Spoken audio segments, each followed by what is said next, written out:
Kristo embra nyankropon wo hwe bone ada sa di bebrebe emu adwamammo wo mo num wi wo mo nom ta wo mo twetwa bi nkopia sene ade no opeso opepa nipa bone no so obesoma ne ba Kristo no aba bi waje nkwa na aka nafu anan na aduru ho sa enano no enra ena na yemrenken so kwasiada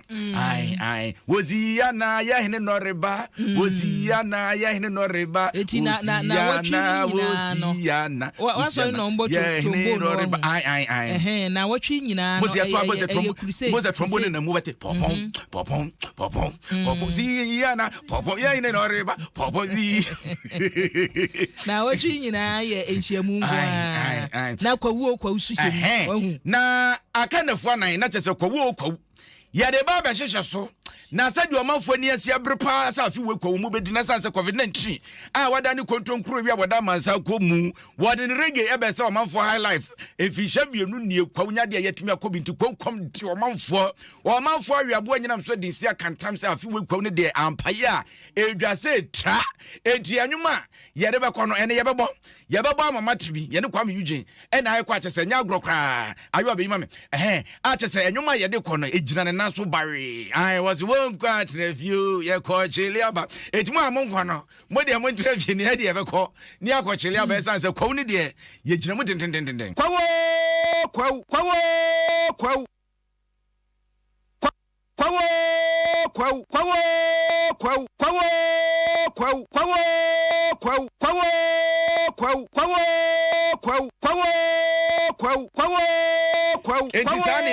Sane yɛkɔ no kwawu na kyese yɛkɔ akɔforo bepo no ne yakɔgyina yɛ na so dendende kyese ne kwam Eugene enya agrokra na koba ne sane yɛ ne wɔmanfo bi atwetwe nkɔmɔ yɛse enne sa afei na afɛsɛ wokɔ kwawu na sɛ wonya mbuki hotel dia na ne wo yɛ akachi je sɛ wobɔ apata na da abonten esanse hotel ni nyina da ayema Adom kase bɔte simonten so wɔmanfo wɔtɔn no ma wɔ kwawu ene ne potemu yɛ ne wɔma twetwe nkɔmɔ abisa so wɔma ho boaboa te sensa so wɔma aboa ho wɔnkɔ so ponhwe wɔm se hwɛ wɔma boaboa mu asie dendendenden esanse ofura se buru so ntema ene wani yɛ kɔkɔntena ne wɔma buru so no mani ayɛ te sɛ obi a ware bonsam taa wɔmani abre dendenden a wɔhwɛ ne mu so wɔmanfo bɛforo bepɔ no na afei kwawu no ya baje so a enya agro say the Eastern Palace ya boy ho pa ye twa hoho na beba no because efie mi ensanie ye ni bi da enti we dia ye ready pa ya ne enwom pa ensa chese bibia e wo ha sei ha ye friend good pub obomi akutu jansi oba ha obeka se o share good pub e wo kwan no so na enti oba ha ye be serve you good activities in a coso patrai artisan restaurant ni ye de ya shase Temperature mumra has to see didn't ya shall send me say for the past 3 years or munye yenintino ye wo gidi e wo arehemu say nipa bebreba even yan shall say krankofo e wo krom kwawu time na ni ye wa be 4 days ago ni ye preparation from Koko downtown to Obome Bobushanti on rule ye wo bia ya boasim ha do an ha na e boso enti Ghana de hye bi adwenkyere no ahoboabo mo ye na afi kwawu ye de akwakohia na Adom kase boye no manfo atwetwe nkomo no na aba multimedia ha Adom brands ye dwumadi a ye de hweboabo no ma bibia atimi kɔ wano te se sojafo na nte left right benkum ni fa eye chance na ye na twetwe nkomo no so afi kwawu ne de be de de papa nti unya mo abo so wo bade a bomade ase obesim ntam no waduru ntam essence afi we de ye ba giani Adom brands no ya hye programs with road safety campaign ye about obia kokose omo drive ya ma omo tra speed limits nim omo ye maintenance of omboka Oshika na obra paki baby na jiwa home kakra ya wa kwanso Friday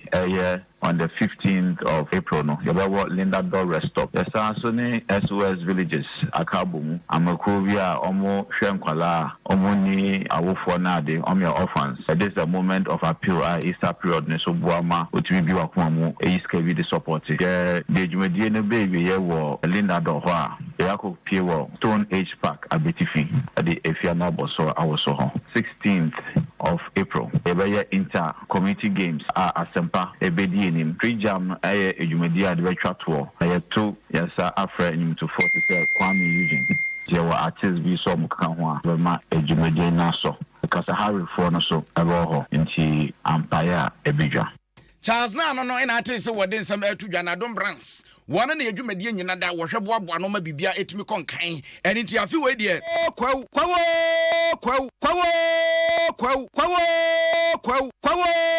kwawu na se dem di kan ya Charles na atwa bia to so se pan no Kwame Eugene Rockstar eni ede ne ko na nenwum we eni ede ko mu da ho ai trafie mu da ho I dey work every day munyama minyumeni so I want to party so don't be lazy darling you must be happy enjoy the party so the family chebio osasi so na die baby happy everything be na ever into empene obi ameti impression yɛkɔ chilli aba ukwa tena yɛkɔ chilli aba ukwa tena yɛkɔ chilli aba ukwa tena yɛkɔ chilli aba eti kuma so for munye me sweat aka for munye me sweat for munye me sweat munye me sweat for sunye me sweat munye me sweat oda for munye me sweat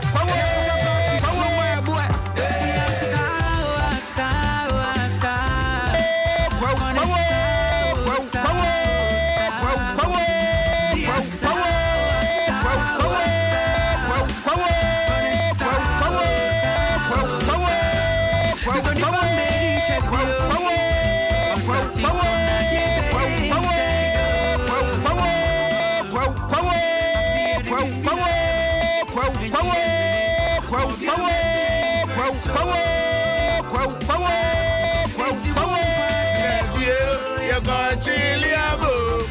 ukwa tena yɛkɔ chilli abo ukwa tena yɛkɔ chilli abo ukwa tena ai mon kwa tena de bɛkɔ chilli aba yakua ntino de ɛkɔ no kɔ wo ana me fa ba ko ntua abushia ne